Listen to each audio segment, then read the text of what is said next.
자, 한국사 13번째 강의가 되겠고요. 오늘은 고려의 마지막 수업을 좀 말씀드리도록 하겠습니다. 고려의 말기, 저번 시간에 우리가 고려가 몽골에 침입을 받다가 결국 항복을 하고 이후 이제 원나라, 몽골이 세웠던 원나라의 간섭을 받으면서 좀 자주성이 훼손되는 여러 가지 내용을 좀 설명을 드렸었는데, 자, 오늘은 이러한 고려가 원으로부터의 자주성을 회복하는 과정이 되겠습니다.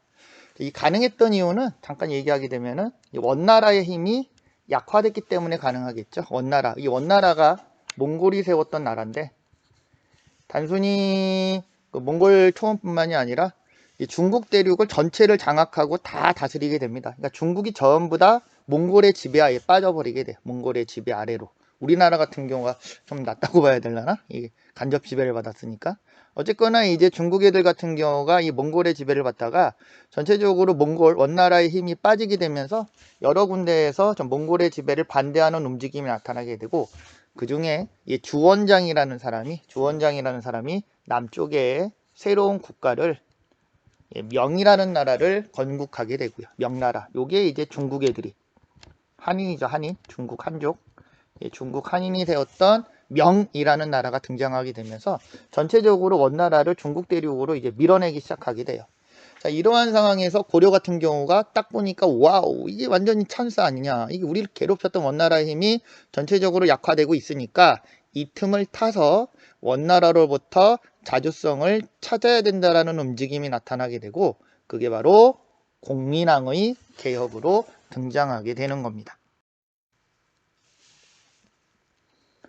자, 공민왕의 개혁 14세기 중반에 방금 얘기했던 이러한 배경에서 시작이 되고요. 이게 원명교체기라고 얘기해요. 원명교체기. 원나라와 명나라가 교체가 되고 있다. 자, 본격적인 반원 정책이 시작이 되고 있습니다. 일단 친원 세력을 날려버리게 되죠. 친원 세력. 이 친원 세력 중에 대표적인 인물이 바로 기철이야. 기철이. 자, 기철이. 너희들이 아는 그 검정고무실의 기철이 말고 원나라 기철이, 기황후 알아? 기황후라고 있었는데, 기황후라고 원나라 원래 여기 고려의 공녀였는데 원나라 황제의 눈에 띄어서 원나라 후반부에 좀 황후의 자리까지 치고 올라가는 그 기황후라는 여성이 있었고요. 이 기황후의 오빠인가 동생인가가 이 기철이야. 기철이.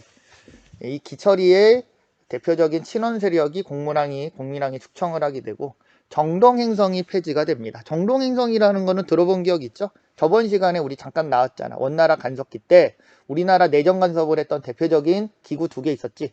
하나가 다루가치, 그리고 또 하나가 정동행성. 이 정동행성이 바로 요때 폐지가 되고요. 자, 다음에 쌍성총감부라는 지역이 수복이 됩니다. 쌍성총감부.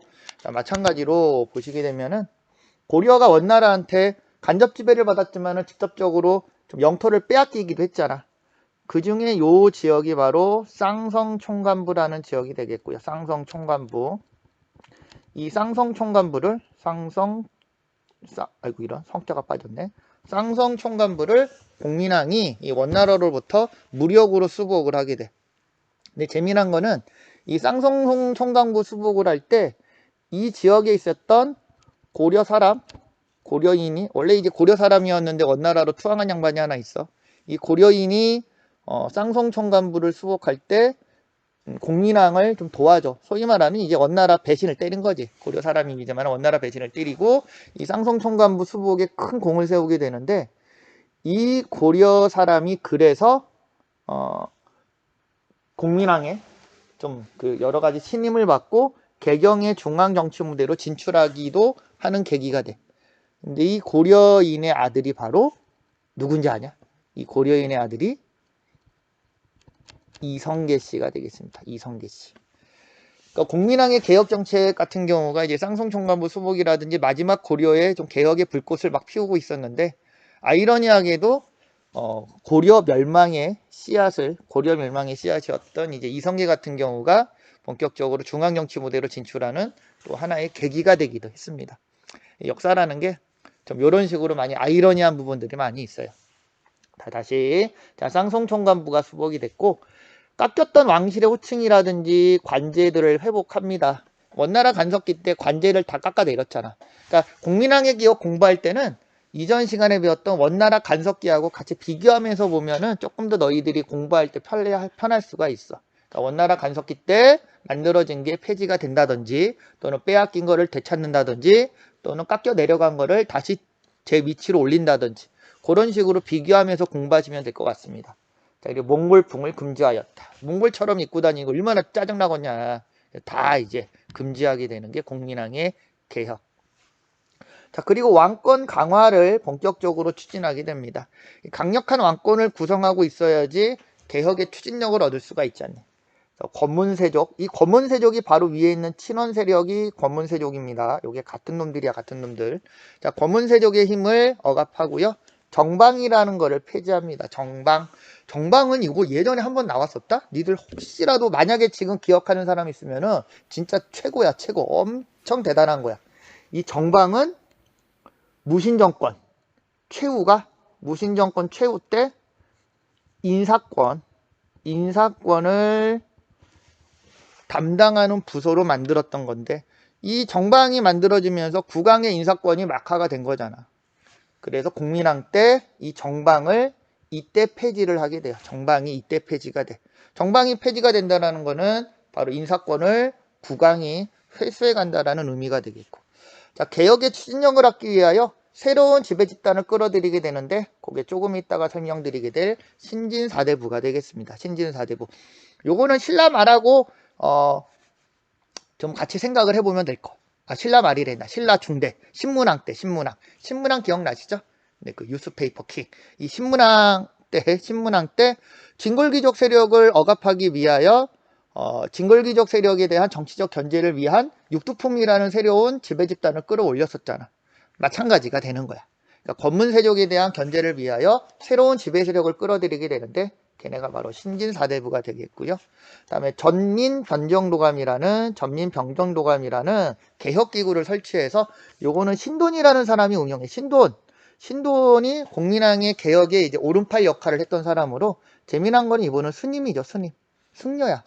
스님이었던 신돈이 그러니까 고려 같은 경우는 불교 국가다 보니까 역사에서 중요한 시기마다 스님들이 등장하는 경우가 꽤 종종 있어요. 그러니까 그만큼 이제 그 정치적인 역할을 어느 정도 인정하고 있다라는 걸 확인할 수가 있죠. 자, 신돈이 전민변정도감을 설치해서 이게 하는 게 뭐냐면은 토지, 국가가 관리하는 토지들을 이때 권문세족들이 대농장이라 그래서 막 갖고 있었잖아. 그거를 전면적으로 재조사를 하는 거야. 자, 전면적으로 재조사를 해서 불법적으로 가지고 있는 권문세족의 땅들을 다 뺏어버린 다음에 국가 소유로 바꿔버리는 작업을 하는 게 바로 전민변정도감이 되겠습니다. 이 전민변정도감을 해버리게 되면은 당연히 권문세족의 경제적인 기반은 줄어들겠지. 토지를 국가가 가져가게 되는 거니까. 반대로 국가 입장에서는 재정을 튼튼하게 만드는 세금, 국가의 세금입니다. 국가 재정을 조금 더 안전하게 만드는 역할을 했던 게 전민변정도가 왕권 강화의 대표적인 조직체가 되겠고요. 요거는 너희 예전에 배웠던 기억나시나요? 광종 기억나? 이 광종 혹시 기억하고 있으면 이것도 최고입니다. 최고. 진짜 역사 천재야. 너는 역사 천재. 이걸 기억하고 있다라고 하게 되면 광종 때 노비안건법이잖아. 노비안건법을 시행하면서 호족들의 경제적 기반을 무력화시키고 국가의 재정을 튼튼하게 만드는 효과, 그런 거와 비슷한 역할이 되겠습니다. 자, 이렇게 공민왕이 적극적인 개혁을 추진하고 있는데요. 안타깝게도 성공하지 못합니다. 결국은 실패야. 여러 가지 이유가 있어. 여러 가지 이유. 일단 교과서상의 이유를 보게 되면은 홍건적이라든지 왜구가 침입하면서 고려의 공민왕의 개혁 때 좀 고려의 국제적인 정세가 되게 안 좋았던 것 같아요. 되게 안 좋아갖고 홍건적이랑 이 빨간 두건을 두른 친구들인데 이게 중국 도적대야. 이 빨간 두건을 들었던 중국 도적대가 고려의 국경을 넘어서 좀 고려까지 몇 차례 침입해 오기도 하고요. 또 왜구, 이 왜구. 일본 해적이지, 일본 해적. 이 동아시아의 일대 일본을 중심으로 하는 해적 집단 같은 경우가 고려의 해안가를 완전히 쑥대밭으로 만들고 있었던 시기가 바로 이때야. 자, 이렇게 되다 보니까 좀 개혁을 좀 적극적으로 추진할 수 있는 탄력을 얻는 게 쉽지가 않잖아.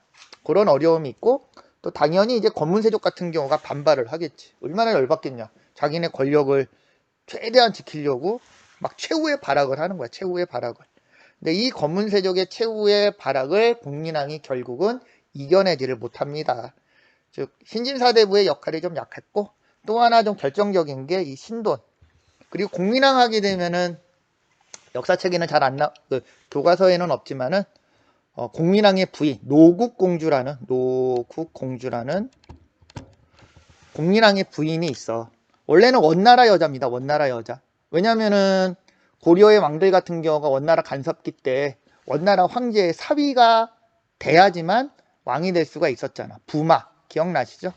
이 노국공주 같은 경우가 원나라의 공주로 공민왕과 결혼을 했는데, 재미난 거는 이 노국공주가 원나라 공주임에도 불구하고 좀 공민왕의 개혁 정치를 굉장히 많이 도와주기도 했었대. 실제 공민왕이 개혁을 추진하다가 이 검문세족 세력이 공민왕을 살해하기 위하여 공민왕의 처소를 습격한 적도 있었어. 습격한 적도 있었는데 이 노국공주가 공민왕을 막아서버린 거지. 딱 막아선 다음에 야씨 우리 아빠가 막 원나라 황제인데 니들 지금 뭐 하는 거야? 막 이렇게 당당하게 나가니까 오히려 좀 자객들이 쫄아갖고 돌아간 적도 있고, 그런 식으로 몇 차례 공민왕의 목숨을 도와주고 공민왕의 개혁 파트너의 역할을 했던 게 노국공주야. 노국공주. 공민왕 같은 경우가 굉장히 믿었고 따랐던 왼팔, 오른팔이 신돈, 오른팔이 신돈, 왼팔이 노국공주였는데, 너무나 안타깝게도 이 노국공주가 공민왕과의 사이에서 어렵게 아이를 갖고 그 아이를 출산하다가 결국은 죽어. 산후 실패로 죽고 그 아이도 죽고. 그러니까 공민왕이 여기에 충격을 받은 다음에 기록을 보게 되면 약간 좀 정신 나간 짓을 많이 합니다. 그러니까 신돈 같은 경우가 여기에서 폭주를 하게 되고, 결국 신돈이 너무 좀 무리수를 던지고 남발하다 보니까 상대적으로 같은 개혁 세력이었던 신진사대부의 공격을 받아서 신돈은 마찬가지로 처형당하고, 이 공민왕이 결국은 신돈을 죽이죠. 그래서 이렇게 신돈, 노국공주 개혁의 왼팔 오른팔이 꺾여버리다 보니까 공민왕 입장에서는 완전히 이제 정치에 환멸을 느끼고 그냥 놔버린 거야. 놔버린 다음에 후반으로 가게 되면은 좀 난잡하게 놀아. 난잡하게. 또 기록을 보게 되면은 좀 남성들과의 좀 애정 행각을 벌였다라는 좀 여러 가지 흔적이 나와. 남성들과의 애정 행각을 벌이다가 본인이 아끼고 챙겨줬던 그 남성들에게 오히려 살해를 당하고 마는, 그 남성들한테 살해를 당하고 나는 좀 비극적인 최후를 겪게 됩니다. 이게 공민왕의 개혁의 내용들. 그래서 이런 반원 정책과 왕권 강화의 내용을 방금 아까 얘기했지만은 원나라 간섭기 때의 상황과 비교해서 좀 정리를 해두시면 될 것 같습니다. 이거 너무 지저분하니까요. 이거 지우고 신진사대. 자, 이제 마지막으로 공민왕의 개혁 때 성장했던 신진사대부라는 정치 세력에 대해서 설명을 드리도록 하겠습니다. 자, 신진사대부라는 세력은 지방 향리의 자제 출신이라고 나와 있는데, 이거 너희들 저번 시간에 검문세족 볼 때 기억날려나 모르겠네. 기억나겠죠? 기억나야 됩니다. 고려의 지배 세력 다시 한번 정리해 드립니다. 자, 호족이 있고요. 글씨는 못 써도 그냥 대충 보세요. 이 호족이 문벌귀족으로, 문벌귀족, 그리고 얘네가 다시 무신, 다음에 검문세족으로 이렇게 변화하고 있다라는 설명은 말씀을 드렸죠. 문벌귀족에서 무신, 그리고 원간섭기 때는 검문세족이라는 지배, 마우스 어디 갔지? 검문세족이라는 지배 세력이 등장하게 되고, 자, 이 신진사대부는 호족이 원래는 지방 세력이잖아. 지방 세력. 이 지방 세력들이 문벌귀족으로 된다라는 거는 중앙의 정치 권력으로 올라간다라는 이야기가 되겠고, 모든 호족이 올라간 건 아니야. 모든 호족이 올라간 게 아니라 조금 이제 비리비리하고 맥없는 애들 같은 경우는 그대로 지방에 남아서, 그러니까 얘네들은 문벌귀족부터 검문세족은 다 중앙에 있는 애들이고, 이 호족 중에 힘없는 애들은 지방에서 향리라는 그 지역 세력으로 바뀌게 돼. 향리라는 지역 세력. 그러니까 향리라는 거는 각각의 지방에서 중앙에서 파견되는 지방관을 보좌하는 관리라고, 지방관리라고 이해를 하시면 될 것 같아. 토착 지방관리, 토착.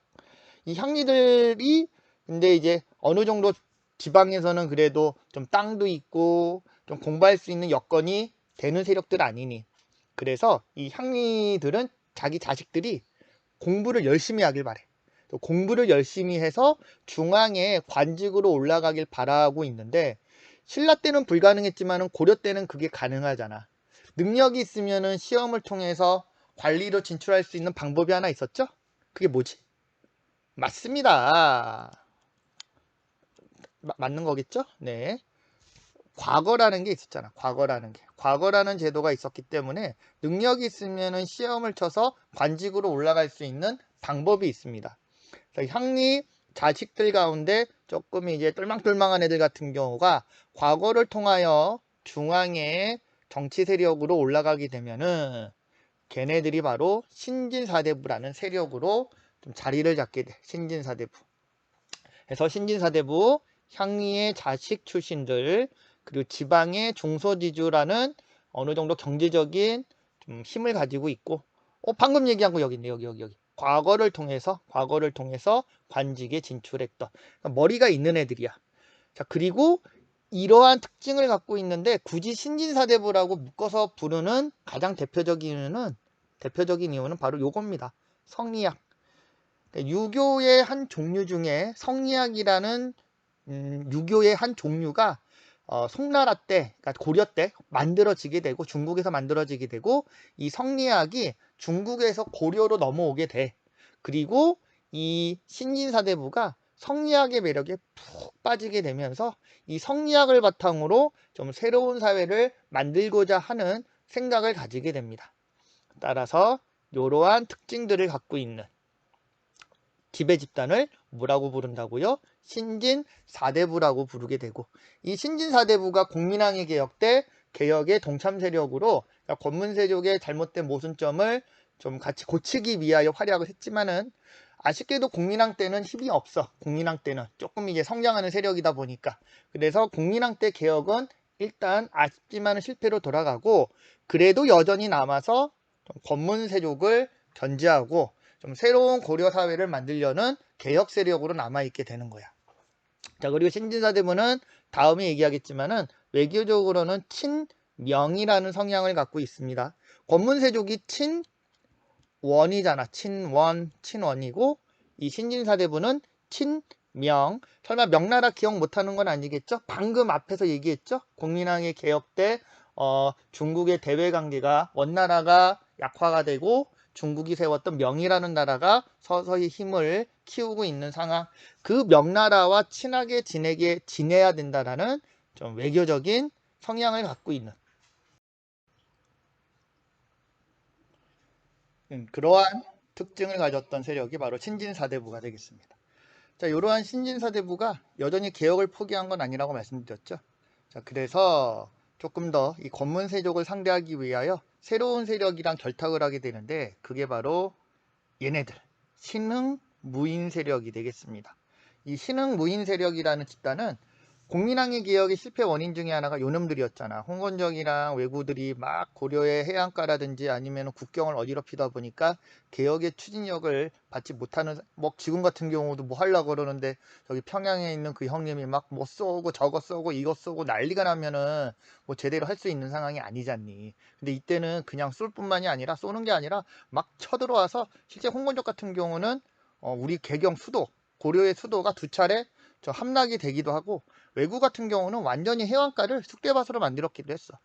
근데 얘네들을 토벌하는 과정에서 새로운 군인 세력이 성장하게 되고, 그 군인 중에 하나가 바로 우리가 잘 알고 있는 이성계 씨가 되겠습니다. 이 이성계와 바로 신진사대부가 서로 힘을 합치게 되면서, 신진사대부 이성계 크로스를 하면서, 크로스가 되면서 바로 고려의 모순을 무너뜨리고 좀 새로운 사회로 나아가려는 시도를 하게 되는 겁니다. 자, 여기까지가 바로 오늘 배웠던 한국사 13강 원나라 간섭기 공민왕의 개혁과 그리고 신진사대부의 특징이 되겠고요.